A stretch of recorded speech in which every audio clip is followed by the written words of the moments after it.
அஸ்ஸலாத்து வஸ்ஸலாமு அலைக்க யா சையதி யா ரசூலல்லா ஹுதுபியத்தி கல்லத் ஹில்லதி அதிருக்னி பிஸ்மில்லாஹிர் ரஹ்மானிர் ரஹீம்.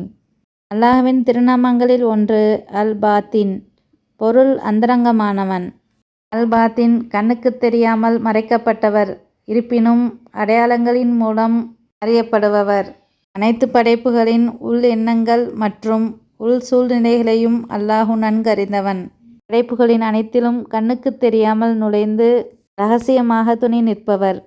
அல் குர்ஆனில் அத்தியாயம் 57 3வது வசனத்தில், அனைத்திலும் முந்தியவனும் பிந்தியவனும் அல்லாஹுவே, அந்தரங்கமானவனும் வெளிப்படையானவனும் அவனே என்றும், மேலும் அனைத்தையும் நன்கறிந்தவன் என்று அல் குர்ஆனில் வசனத்தில் வந்துள்ளது.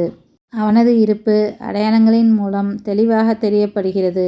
அல்-லாஹிர் வெளிப்படையானவற்றையும், அல்-பாத்தின் உள்நோக்கி மற்றும் மறைக்கப்பட்டதை குறிக்கிறது. இவை இரண்டும் எதிர்மாறான அர்த்தங்களை கொண்டுள்ளது. இந்த உலகில் அவனை உணர முடியாது அடையாளங்களின் மூலம் அறியலாம். ஒவ்வொரு நாளும் யா பாத்தின் என்று 33 தடவை ஓதி வந்தால் பல இரகசியங்களை அல்லாஹ் வெளிப்படுத்துவான். அல்லாஹ்வின் மீது நேசம் அதிகரிக்கும். தேவைகள் நிறைவேற 2 ரக்காத் நஃபில் தொழுதுவிட்டு ஹுவல் அவ்வலு வல் ஆஹிரு வல் லாஹிரு வல் பாத்தினு வஹுவ அலா குல்லி ஷையின் கதீர் என்று ஓதி வந்தால் நம் தேவைகளை அல்லாஹ் நிறைவேற்றுவான்.